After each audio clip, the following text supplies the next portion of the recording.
Hello student, welcome to DNS channel. मैं आपकी chemistry mentor Priyanka ma'am. तो यहाँ पे आपका यूनिट 8 का सिंथेटिक्स डाइज वाला, जिसके हम लोग टॉप 20 क्वेश्चंस को सॉल्व करेंगे, एमसीक्यू क्वेश्चन को। तो जिन बच्चों का अगर एमसीक्यू क्वेश्चन आ रहा है बहुत अच्छी बात है। जिन बच्चों के कॉलेजेस में रिटन एग्जाम हो रहा है तो उनके लिए भी ये 1 मार्क्स का क्वेश्चन बन सकता है। ओके, तो उसको अच्छे से देखिएगा। ये जब मैं यूनिट ऑलरेडी ऐप पे पढ़ा चुकी हूँ, तो जब मैं इसको पढ़ा रही थी तो मैं एक बात आपको क्लियर कर दी थी कि ये जो चैप्टर है थोड़ा सा आप उसको इसमें आपको बहुत सारी चीज़ें रटने वाली हैं। 50-50% से है, यानी बहुत 50% आपको रटना है, मतलब बहुत ज़्यादा याद करने वाली चीज़ें हैं, और 50% आपका कॉन्सेप्चुअल है। और कॉन्सेप्चुअल जहाँ था मैं आपको बहुत अच्छे से उसको पढ़ाई थी, फिर भी यहाँ पे हम लोग क्वेश्चन को पढ़ते भी रहेंगे, थोड़ा समझते भी रहेंगे, उसके कॉन्सेप्ट को भी सीखेंगे। चलिए स्टार्ट करते हैं। पहला क्वेश्चन, ठीक है। तो यहाँ पे पूछा गया है द सबस्टेंस अपीयर्स कलर्ड। आपका जो डाइज होता है, तो डाइज में मेनली आपके केमिकल कंपाउंड से मिलकर डाइज बने होते हैं और वो अपना एक कलर शो करते हैं। वो कलर शो करने का एक बहुत बड़ा सा रीज़न है, जिसको हम लोग पढ़ते हैं बहुत सारी थ्योरीज में, जिसका नाम है वैलेंस बॉन्ड थ्योरी हम लोग पढ़ते हैं, फिर उसमें एमओ डायग्राम से हम लोग उसको पढ़ते हैं। तो दोनों थ्योरी बोलती है कि इलेक्ट्रॉन के वजह से ही आपका कलर आता है। इलेक्ट्रॉन के पहला जो वैलेंस बॉन्ड थ्योरी है वो बताती है कि कलर आपका जो आता है किसी भी कंपाउंड का, जैसे हम लोग डाइज वगैरह यूज़ करते हैं तो बालों में भी डाइज लगाते हैं, तो बालों का जो कलर है चेंज हो जाता है।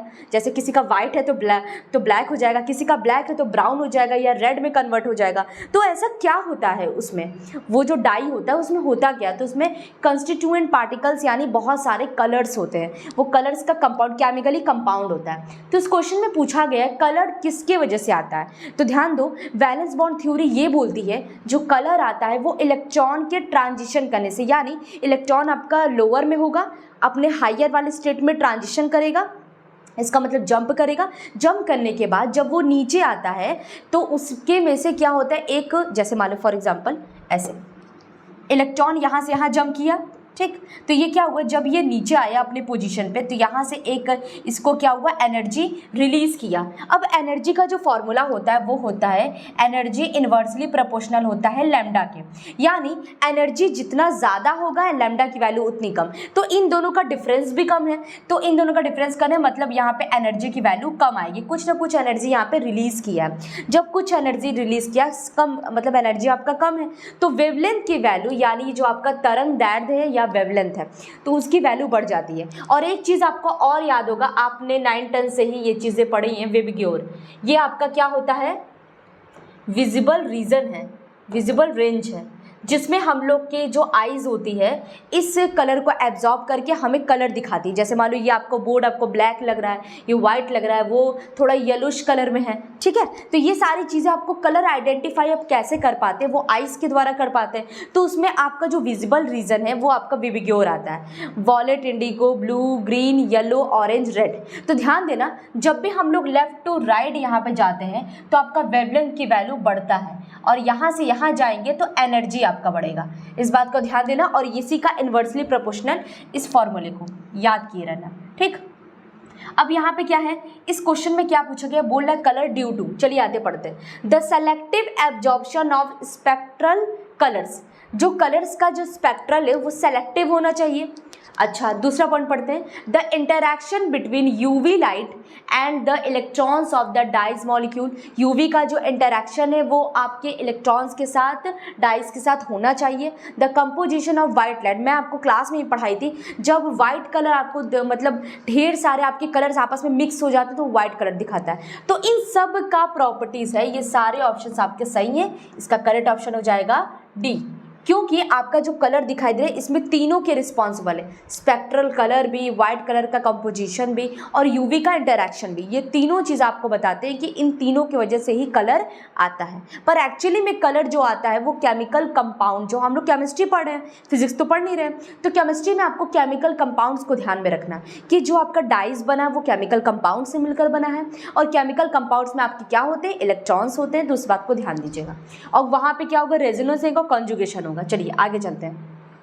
Question number 2, chromophore. क्रोमोफोर होता क्या है, तो इस बात को मैं यहाँ पे एक स्टेटमेंट लिखवा रही हूँ, आप अपने नोट्स में भी नोट कर लीजिए। Chromophore are a functional group which are which are attached in any chemical compound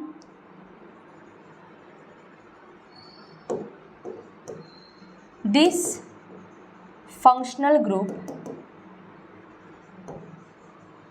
help to provided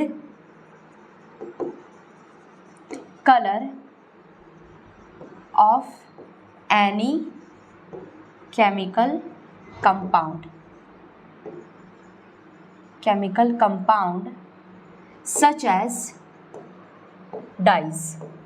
तो यहाँ पे क्रोमोफोर क्या होते हैं, एक प्रकार का फंक्शनल ग्रुप होता है। और ध्यान देना क्रोमोफोर की एक प्रॉपर्टी और है कि ये मल्टीपल बॉन्ड में होगा, मल्टीपल बॉन्ड्स में प्रेजेंट होते हैं। जैसे फॉर एग्जांपल ये डबल बॉन्ड में हो सकता है, ट्रिपल बॉन्ड भी हो सकता है, इसके पास लोन पेयर भी हो सकता है, लेकिन इसके पास सिंगल बॉन्ड नहीं होगा। सिंगल बॉन्ड होगा अल्टरनेट में होगा, लेकिन केवल आपके ओनली आपके सिंगल बॉन्ड नहीं होंगे, ओनली इसके पास ये चीज़ नहीं होगा। अगर आपको किसी कंपाउंड में फंक्शनल ग्रुप में केवल आपके सिंगल बॉन्ड है, जैसे फॉर एग्जांपल OH, इसमें ध्यान दो इसमें लोन पेयर तो है पर ये सिंगल बॉन्ड है, तो ये आपका क्रोमोफोर नहीं होगा। तो क्रोमोफोर क्या करता है एक्चुअली में, कोई कंपाउंड है जैसे फॉर एग्जांपल बेंजीन, तो जो बेंजीन होता है उसका कोई कलर नहीं होता, वो बेंजीन क्या होता है, कलरलेस होता है। क्या होता है, कलरलेस। ये आपका क्या है, कलरलेस है। कलरलेस है तो मुझे इसको कलर करना है, तो क्या करेंगे, इसके ऊपर हम लोग क्या लगा देते हैं, कोई ग्रुप लगा लेते हैं। जैसे फॉर एग्जांपल NO2, तो NO2 क्या करता है, तो NO2 एक्चुअली में करता क्या है, ये जो आपका NO2 है ग्रुप है, एक प्रकार का क्या है, क्रोमोफोर है। क्या है ये, क्रोमोफोर। इसका बस क्रोमोफोर का एक ही काम है कि ये क्या करता है, कलर में बनाने में हेल्प करता है। जैसे फॉर एग्जांपल बेंजीन आपका कलरलेस था, अब ये क्या हो गया, नाइट्रोबेंजीन हो गया, तो नाइट्रोबेंजीन आपका कलर दिखाई देगा। तो ये कलर को क्या करता है, अगर कोई कलर नहीं दिखा पा रहा है तो इसकी हेल्प करता है कि चलो भाई मैं वहाँ पे आ गया हूँ, हेल्प कर। जैसे फॉर एग्जाम्पल कुछ चीज़ें आपसे मान लो कि आप घर पर अच्छे से पढ़ाई नहीं कर पाते, आपको एकदम मन ही नहीं कर रहा पढ़ने का, आपके पापा आ जाए, ठीक है, रूम में, आप जिस रूम में मस्ती कर रहे हैं आपके पापा आ जाए, तो पापा बोलेंगे, पापा को देखते ही आप पढ़ना शुरू कर देंगे, तो आपके लिए वो एक तरह का एक्टिवेटर का काम करेंगे। तो इसी तरह वो तरीके से क्रोमोफोर एक प्रकार का एक्टिवेटर होता है किसी भी केमिकल कंपाउंड जो कलर नहीं दे रहा है। अगर ये कलर नहीं दे रहा है तो ये एक्टिवेटर की तरह काम करेगा, इसको कलर प्रोवाइड कराने में मदद करेगा। इसके मोस्ट इंपॉर्टेंट पॉइंट को याद रखना है कि ये मल्टीपल बॉन्ड्स में होते हैं, यानी डबल बॉन्ड होगा, ट्रिपल बॉन्ड होगा, लोन पेयर होगा, सिंगल बॉन्ड केवल सिंगल बॉन्ड नहीं होगा, इस बात का ध्यान देना। ठीक, NO2 का आपका स्ट्रक्चर पता है किसमें आपका डबल बॉन्ड होते हैं, इसीलिए इसको क्या बोलेंगे, क्रोमोफोर्स। तो क्रोमोफोर्स क्या, अब ये चलिए आइए इसमें देखते हैं। तो NO2 का आपको स्ट्रक्चर पता है ना, इसको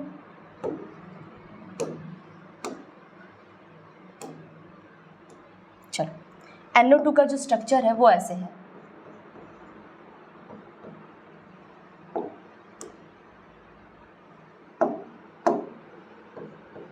चलो ये आपका NO2 का स्ट्रक्चर, इसमें डबल बॉन्ड है और निगेटिव चार्ज है।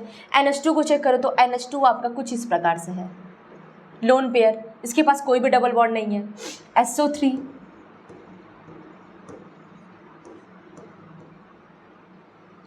पर एक सेकेंड, SO3H है ना, इसको अगर पूरा ओपन करके बनाएंगे हम लोग तो कैसे बनेगा,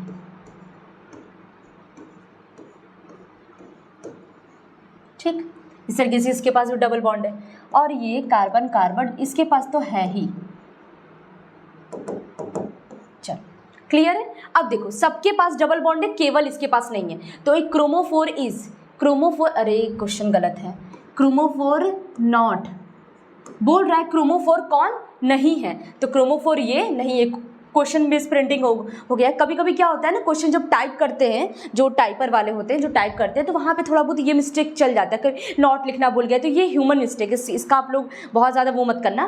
चलो तो क्वेश्चन में, क्योंकि आपको पता है अगर ये नॉट नहीं रहता तो क्वेश्चन में ये भी सही है, ये भी सही है और ये भी सही है, तो गलत है ना, इसका मतलब क्वेश्चन गलत है। यहाँ पे इसमें नॉट रहेगा, यानी आपका जिसमें डबल बॉन्ड नहीं है वो आपका NH2 है, NH2 आपका क्रोमोफोर नहीं है। अब ये क्या है, इसको हम लोग आगे पढ़ते हैं। चलो क्रोमोफोर क्लियर हुआ? क्रोमोफोर होते क्या है? तो ये एक प्रकार का फंक्शनल ग्रुप होता है। जब भी फंक्शनल ग्रुप को किसी भी केमिकल कंपाउंड के ऊपर लगा देंगे तो वो आपका कलर वो दिखाने लगेगा, जिस वजह से आप डाइज बना सकते हैं। जैसे मुझे डाइज बनाना है, मुझे बेंजीन से ही बनाना है, आपको बोल दिया गया आप बेंजीन से ही डाइज बनाइए, तो आप क्या करेंगे? दिमाग लगाएंगे, क्या कर सकते हैं, मुझे कलर तो लाना है, तो आप क्या करें, इसमें NO2 ढेर सारे NO2 लगा दीजिए, बस आपका वो कलर देने लगेगा। क्लियर है बात? तो यानी आपका डाइज है, तो डाइज किन चीज़ों से मिलकर बना, मतलब डाइज में केमिकल कंपोजिशन है तो उसमें आपका क्रोमोफोर छुपा हुआ है, ठीक है, उसमें पाया जाता है क्रोमोफोर। आगे चले, आई होप ये चीज़ें आपको क्लियर हो गई। ये सारी बातों को आप लोग नोट्स में अपने नोट कर लीजिएगा अगर आप इसे पहली बार पढ़ रहे हैं तो, ठीक। और डाइज वाला जो चैप्टर है इसमें देखो समझना भी है और बहुत सारी चीज़ें लर्न करने वाली है, तो लर्न तो करना ही पड़ेगा, ये बात तो क्लियर है। आगे चले, question number 3, an auxochrome is, auxochrome क्या है? तो अभी जस्ट हम लोग पीछे देखे हैं तो NO2 में भी डबल बॉन्ड आता है, इसमें ध्यान दो, ऑक्सोक्रोम के बारे में हम लोग को पढ़ना है। तो ऑक्सोक्रोम एक्चुअली में होते क्या है, ये भी क्या क्रोमोफोर ऑक्सोक्रोम भाई भाई हैं। जैसे मान लो कि भाई भाई एक साथ कभी भी, मैंने ऐसे बहुत लोगों को देखा है जब ये भाई भाई आपस में ब्रदर्स आप बड़े हो जाते हैं एक दूसरे से बात करना बंद कर देते, पटता नहीं है उन लोग में तो इसी तरीके से यहाँ पे होगा बहुत सारे। अब इसको पर्सनली मत देखें, वो बोल देना कि कमेंट करके बता दे नहीं मैम हमारे में तो नहीं होता, हम लोग तो राम लक्ष्मण है, तो ऐसी बातें नहीं है। चलो, तो ऑक्सोक्रोम क्या होता है, इस पॉइंट को समझो। ऑक्सोक्रोम क्रोमोफोर में एक ही डिफरेंस है, अगर मैं इसके डिफरेंस की बात करूँ तो ऑक्सोक्रोम सिंगल बॉन्डेड वाले होते हैं, इसको ये क्या होंगे, सिंगल बॉन्डेड वाले होंगे, only single bonded functional group. ऐसे फंक्शनल ग्रुप जिसके पास सिंगल बॉन्डेड हो, फंक्शनल ग्रुप, ठीक है, इसके पास ये प्रॉपर्टी। दूसरी बात, ये ऑक्सोक्रोम करता क्या है, तो अगर ऑक्सोक्रोम, तो यहां पे इसको ये देखो, auxochrome help in colour intensity, colour की इंटेंसिटी को बढ़ा देगा। जैसे फॉर एग्जांपल अगर मैं इंटेंसिटी की बात करूं तो आपको पता है तीव्रता, किसी चीज़ की तीव्रता। फॉर एग्जांपल अगर आप गर्मी की धूप देख लो, ठंडी की धूप देख लो, धूप तो दोनों टाइम हो रहा है, लेकिन ठंडी की धूप में क्या होता है, इंटेंसिटी कम होता है। धूप में हम लोग बैठे हुए रहते तो अच्छा लगता है, ठंडी ज़्यादा, धूप पड़ रहा है पर धूप बहुत कम, मतलब लो इंटेंसिटी से है, उसकी तीव्रता कम है। पर वही अगर गर्मी बात करो, गर्मी में तो हम लोग पागल ही हो गए थे, इस बार तो हाईएस्ट गर्मी पड़ा है, तो उस समय क्या होता है, गर्मी में आपके धूप की इंटेंसिटी बहुत ज़्यादा होता है, इसलिए हम लोग का हालत खराब हो जाता है, ठीक है। तो ये क्या करेगा, ऑक्सोक्रोम खुद कलर नहीं देगा। एक पॉइंट और लिखो, इसमें पॉइंट लिखते जाओ। ऑक्सोक्रोम सिर्फ और सिर्फ हेल्प करता है कलर की इंटेंसिटी। मान लो किसी का कलर अगर एकदम हल्का सा येलो आ रहा है, अगर मान लो किसी का पैल येलो है, पैल येलो का मतलब क्या, एकदम हल्का येलो है, तो ये इसको क्या करेगा, हम लोग यहाँ पे क्या लगा देंगे, ऑक्सोक्रोम अगर लगा दिए तो वो उसको थोड़ा सा डार्क कर देगा, डार्क येलो में, ठीक, कलर की इंटेंसिटी को बढ़ा दिया। क्लियर है बात, कलर की इंटेंसिटी को बढ़ा दिया। तीसरा पॉइंट लिखो, ऑक्सोक्रोम, क्या ऑक्सोक्रोम खुद कलर शो करता है, तो आप लिखेंगे यहाँ पे auxochrome does not show colour in separately, मतलब अगर इसको अकेले खड़ा कर दो ऑक्सोक्रोम को तो ये अकेले कलर नहीं शो करेगा, इसको ज़रूरत पड़ती है क्रोमोफोर की, तो ये हमेशा क्रोमोफोर के साथ ही अटैच होकर ये काम करेगा। चलो बाकी सारा पॉइंट्स हो गया, मतलब अगर क्रोमोफोर एब्सेंट रहेगा तो इसका कोई वजूद नहीं है, ये कुछ भी नहीं करेगा, ये सिर्फ और सिर्फ, जैसे कुछ दोस्त होते हैं ना, अगर आपको मतलब ऊपर से बोलते हैं हाँ भाई हम हैं तुम्हारे साथ, हम हैं, पर जब आपको टाइम आता है किसी का हेल्प लेने का, आपको रियली आपको नीड है हेल्प की, तब आपके दोस्त कहते हैं नहीं यार हमको कुछ काम था, हम वहाँ चले गए, यहाँ चले गए, तो वो अच्छे दोस्त नहीं है। मतलब ये ऑक्सोक्रोम तब तक साथ देगा जब तक क्रोमोफोर वहाँ पे प्रेजेंट है, क्रोमोफोर गायब, ऑक्सोक्रोम भी गायब, उसका कोई वो नहीं। चलो फॉर एग्जांपल एक एग्जांपल के थ्रू समझते हैं। अगर यहाँ बेंजीन है तो बेंजीन में हम लोग क्या वो लगा दिए, क्रोमोफोर अगर हम लोग लगा दिए तो ये क्या कर रहा है, कलर शो करेगा, ठीक, शो करेगा। अगर यही वो बेंजीन के साथ हम लोग क्या लगा दिए, ऑक्सोक्रोम, सिर्फ और सिर्फ ऑक्सोक्रोम क्या लगा रहे, ध्यान देना, तो वो कलर नहीं शो करेगा। और यही हम लोग बेंजीन के साथ ऑक्सोक्रोम क्रोमोफोर को साथ में लगा दिए, तब ये जो कलर शो करेगा डार्क कलर शो करेगा। क्लियर है बात?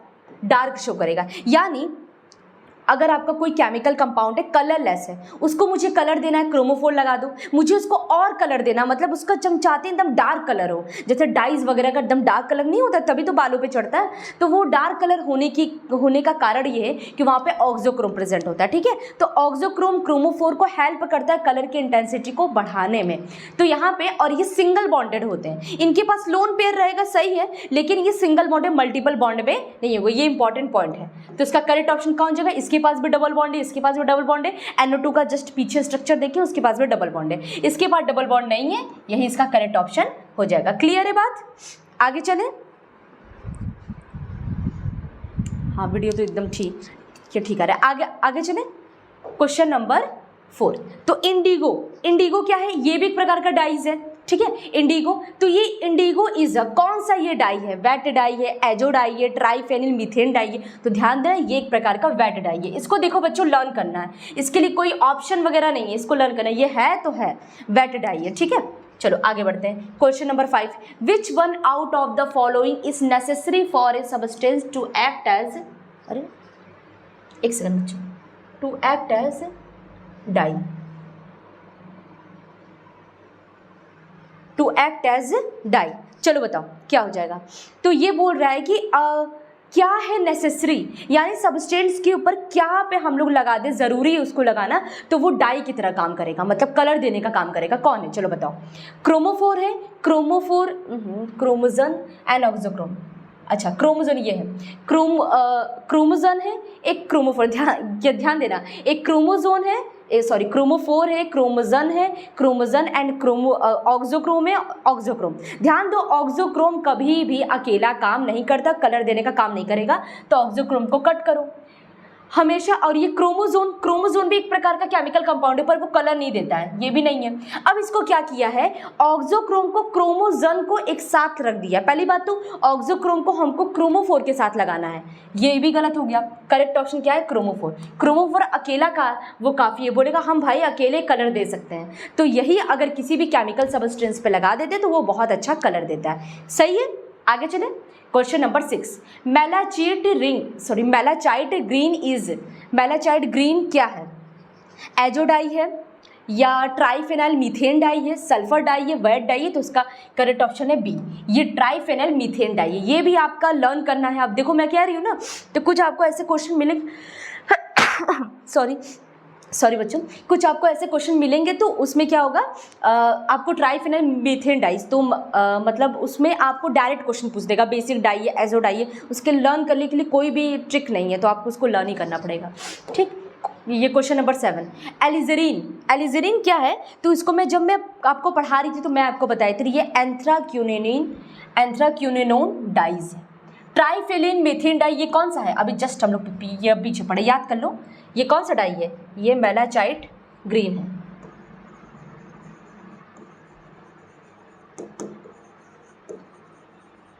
अभी एजो डाई की बात नहीं करेंगे, ठीक है।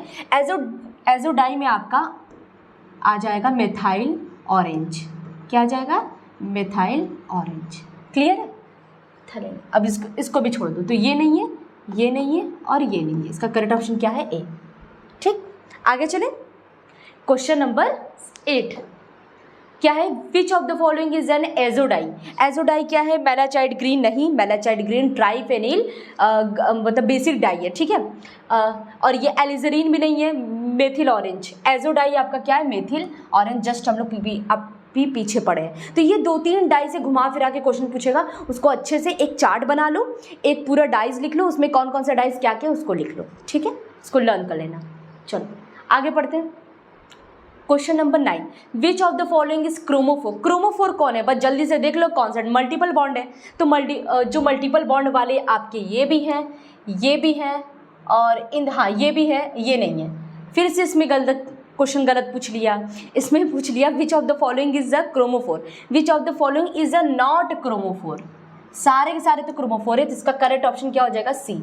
अरे भाई कैसे इतना बड़ा मिस्टेक कर देते हैं ये लोग टाइपिंग करने में। चलो हो जाता है कभी कभी मिस्टेक, चलो कोई बात नहीं, हम लोग के पास दिमाग है ना, तो हम लोग अच्छे से इसको सॉल्व करेंगे।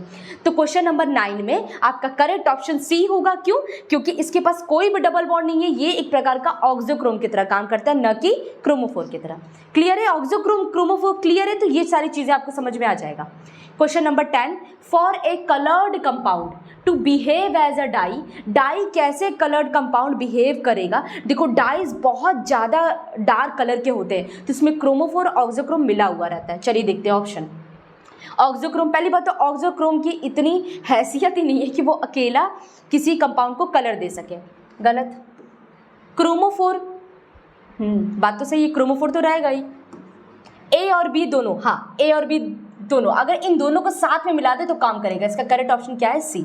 डाइज अगर बनाना है, देखो डाई हमेशा बनाता है, डाई हमेशा डार्क कलर का होता है, तो इसीलिए मुझे उसको बनाने के लिए क्रोमोफोरी काफ़ी नहीं है, उसको ऑक्सोक्रोम भी मिलाना पड़ेगा। तो दोनों को साथ में मिला देंगे तो काम बन जाएगा, डाइज ये बन जाएगा। करेक्ट ऑप्शन आपका सी है, ये नहीं है। ये भी सही है, वो भी सही है, पर करेक्ट ऑप्शन आपका सी है, तो कंफ्यूज मत होना। ठीक। क्वेश्चन नंबर 11, एज कंजुगेशन इन ए क्रोमोफोर, क्रोमोफोर में बहुत ज़्यादा कॉन्जुगेशन हो रहा है, तो मॉलिक्यूल इंक्रीजेज द वेवलेंथ। इस बात को ध्यान दो, बहुत ही ज़्यादा इंपॉर्टेंट क्वेश्चन है ये। इस पे तो लॉन्ग क्वेश्चन, शॉर्ट क्वेश्चन सब बन सकता है, 1 मार्क्स का भी बनेगा। ध्यान, मैं एक कंपाउंड ये लिख रही हूँ, ये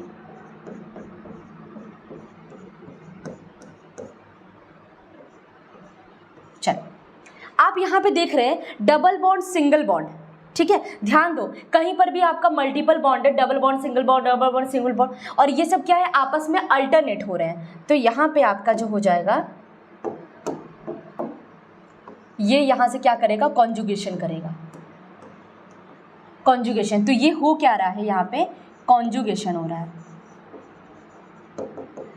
एक फॉर्मूला ये लिख लो, अगर कॉन्जुगेशन हो रहा है तो मॉलिक्यूल बहुत ज़्यादा स्टेबल हो जाता है। फॉर एग्जांपल इसका बेंजीन है, क्योंकि आपको पता है बेंजीन में क्या होता है, बहुत ज़्यादा कॉन्जुगेशन होता है। ठीक, बेंजीन में आपका ये यहाँ चला जाएगा, ये यहाँ चला जाएगा और ये यहाँ, इसीलिए आपका ये कुछ इस प्रकार से हो जाता है। ये बॉन्ड यहाँ चला गया, ठीक, इसी तरीके से। तो इसको हम लोग डायरेक्ट ऐसे भी लिख सकते हैं, इसका जो डबल बॉन्ड है आपस में डीलोकलाइजेशन करता है, तो इसको हम लोग कुछ इस तरीके से बनाते हैं। ठीक, ये अभी ये लोकलाइज कर रहा है, तो इसको स्ट्रेट लाइन में गोला बना देता है। गोला बनाने का वही रीज़न है कि आपका जो डबल बॉन्ड, जो पाई बॉन्ड है, जो आपका पाई बॉन्ड है वो डीलोकलाइजेशन कर रहा है, डीलोकलाइजेशन, यहाँ से यहाँ, यहाँ से यहाँ, यहाँ से यहाँ जा रहा है, जिसकी वजह से ये आपका जो बेंजीन है बहुत ही ज़्यादा स्टेबल हो जाता है। क्या हो जाता है, स्टेबल। अगर किसी को स्टेबल करना है तो उसमें कॉन्जुगेशन ज़्यादा होना चाहिए। अब ध्यान दो, यहाँ पर तो 3 पाई इलेक्ट्रॉन है, यहाँ देखो 1 2 3 4 पाई इलेक्ट्रॉन, कॉन्जुगेशन यहाँ ज़्यादा होगा। तो जितना ज़्यादा कॉन्जुगेशन उतनी ज़्यादा क्या होगी, स्टेबिलिटी। इस पॉइंट को नोट कर लेना, और इसमें समझ में भी आ रहा है स्टेबिलिटी बहुत ज़्यादा हो गई है। स्टेबिलिटी अगर ज़्यादा हो गई है तो ध्यान देना अब इस चीज़ को, तो उसकी क्या होगी, एनर्जी क्या होगी, कम होगी। स्टेबल आप बहुत ज़्यादा। एक बात बताओ, आप टेंशन में कब रहेंगे, जब आपके पास पैसे नहीं होंगे, आप धीरे धीरे पढ़ाई करें, जॉब्स आपको नहीं मिलेगा, आप दिन भर टेंशन में रहेंगे, गुस्से में रहेंगे।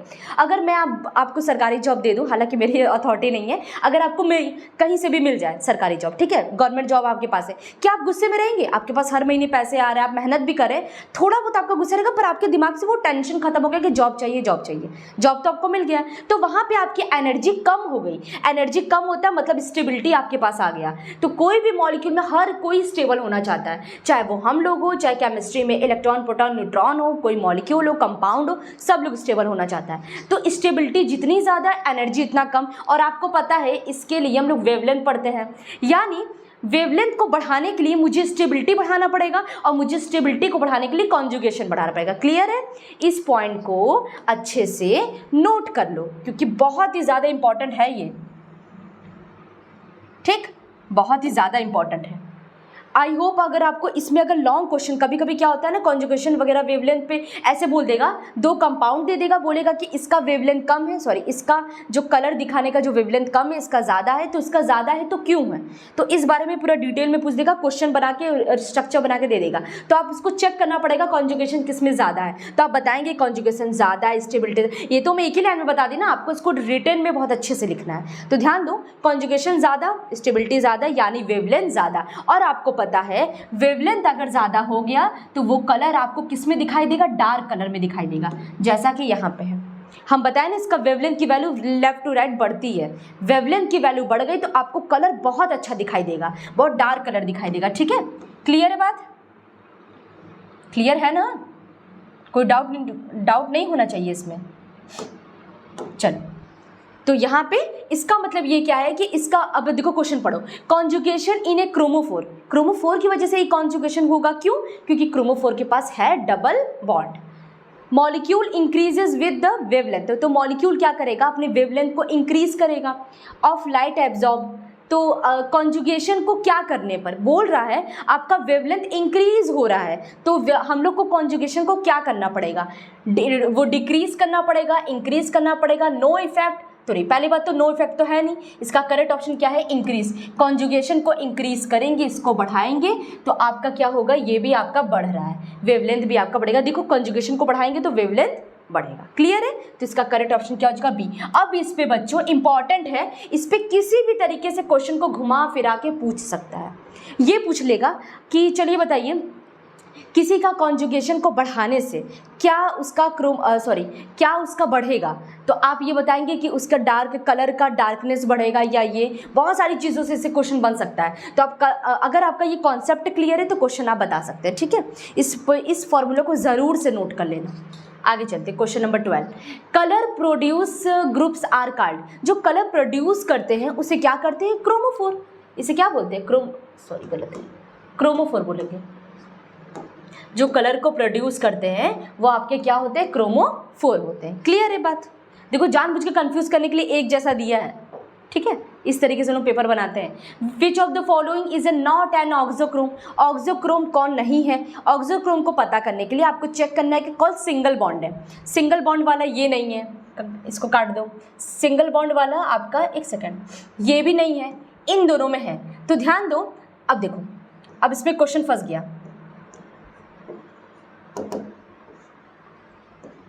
आपके ये दोनों ऑक्सोक्रोम हैं, पर आपको वो कंफ्यूज है कि मैम अब क्या दिमाग लगाएं। ध्यान दो, ऑक्सोक्रोम का क्या काम है, क्रोमोफोर की इंटेंसिटी को बढ़ाना। तो ये आपको नहीं लगता ये आर ग्रुप कैसा है, यहाँ पे इंडक्टिव इफेक्ट शो कर रहा है, जिसके ऊपर से ये इसके ऊपर निगेटिव चार्ज को बढ़ा रहा है। अगर निगेटिव चार्ज को बढ़ा रहा है, सॉरी लोन पेयर इलेक्ट्रॉन की डेंसिटी को बढ़ा रहा है ना, तो यहाँ पे आप यहाँ पे लिखो, और ये ऐसा कोई काम नहीं कर रहा है, तो यहाँ पे आप यहाँ पे लिखो बात को, नो इंक्रीजेस इलेक्ट्रॉन डेंसिटी।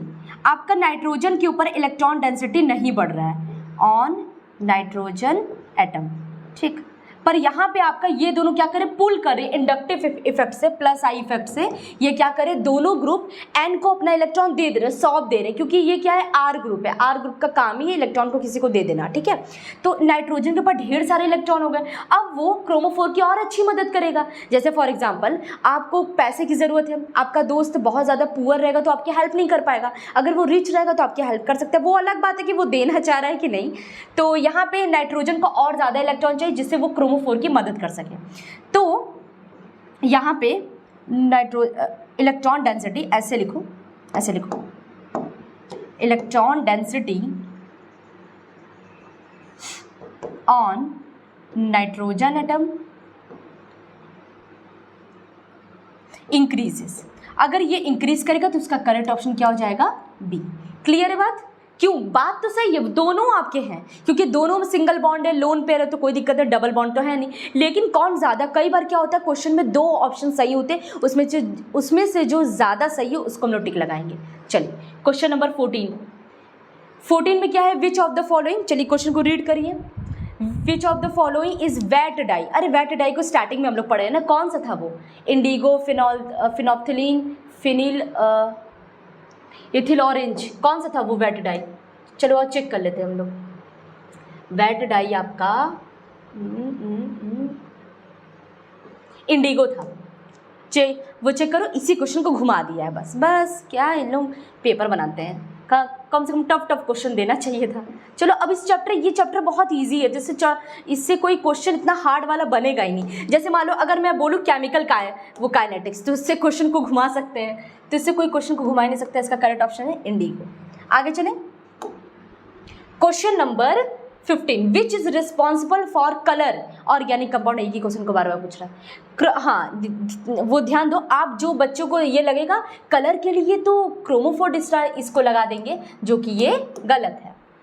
आपका आंसर होगा डी, क्योंकि आपका ऑक्सोक्रोम भी बढ़ाता है कलर को, क्रोमोफोर भी बढ़ाता है, रेजोनेंस भी। जितना ज़्यादा रेजोनेंस होगा कॉन्जुगेशन उतना ज़्यादा होगा, स्टेबिलिटी उतना ज़्यादा, वेवलेंथ ज़्यादा, और कलर आपका हो जाएगा। जिसका करेक्ट ऑप्शन सब के सब बढ़ा रहे हैं, तो इसका करेक्ट ऑप्शन हो जाएगा डी। जो बच्चे ए लगा देंगे जल्दी जल्दी पढ़ के तो गलत हो जाएगा। ठीक, तो क्वेश्चन को पूरा पढ़िए, ऑप्शन को पूरा देखिए।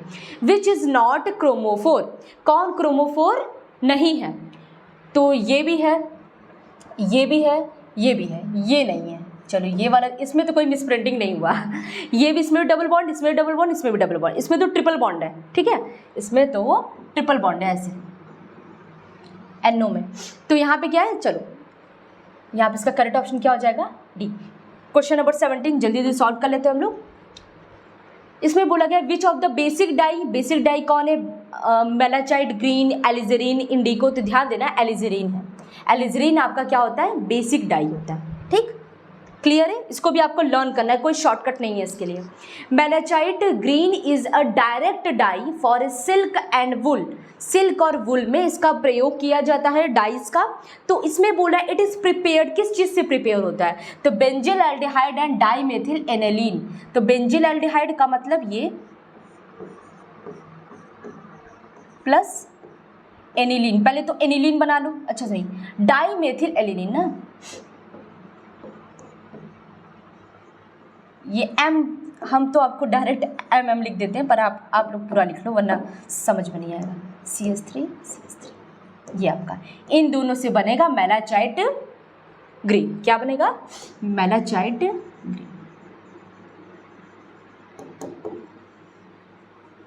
ये इसका करेक्ट ऑप्शन क्या है, ए। कार्बोनिक क्लोराइड, ये सारा कुछ तो अलग अलग कंपाउंड का, अलग अलग डाइस का ये बताया गया। तो डाइस का प्रिपरेशन पढ़ लेना, उसका यूज़ क्या है बस वो पढ़ लेना, इतना काफ़ी। 2-3 डाई को अच्छे से तैयार कर लो। चलो क्वेश्चन नंबर 19, एक colour compound exhibit colour due to the presence of. Colour compound में क्या होना चाहिए कि वो कलर देगा? Exhibit colour due to chromophore. ठीक, अगर क्रोमोफोर ऑक्सोक्रोम आ रहा है तो आप इसमें क्रोमोफोर को हमेशा टिक लगाएंगे। अगर बोला क्रोमोफोर की इंटेंसिटी को कौन बढ़ाएगा, तो ऑक्सोक्रोम बढ़ाएगा। Last question, malachite green is a type of dye. किस प्रकार का वो डाई है जो मेलाचाइट ग्रीन है? तो ये क्या है, ट्राइफेनिलमीथेन डाइस है।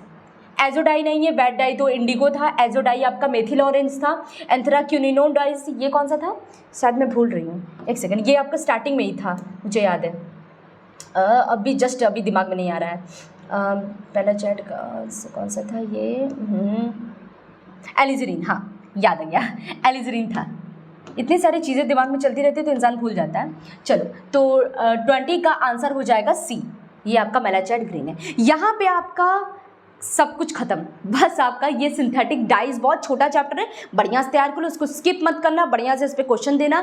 अभी मैं बहुत उसको डिटेल में अच्छे से पढ़ाने की कोशिश की हूँ, आई होप आपको समझ में आया होगा। इसका जो अगला सोल्यूशन होगा वो आपका इस पूरे केमिस्ट्री सेकेंड सेमेस्टर का जो आपका पूरा 8 यूनिट है उसका सबसे लास्ट होगा, जो आपका होगा यूनिट 4 का मेडिसिनल केमिस्ट्री का। मैं इसको PDF के तौर पर इसको जल्दी से पढ़ा दूंगी, उसका MCQ क्वेश्चन हम लोग सॉल्व करेंगे। ठीक है, तो आज के लिए सिर्फ इतना ही, और उसके बाद अगर आपको क्वेश्चन समझ में आएगा तो इस सेशन को लाइक कर दीजिएगा, शेयर कर दीजिएगा, और आपको कोई भी डाउट हो तो आप पूछ लीजिएगा कमेंट बॉक्स में। ठीक है, थैंक यू फॉर वॉचिंग।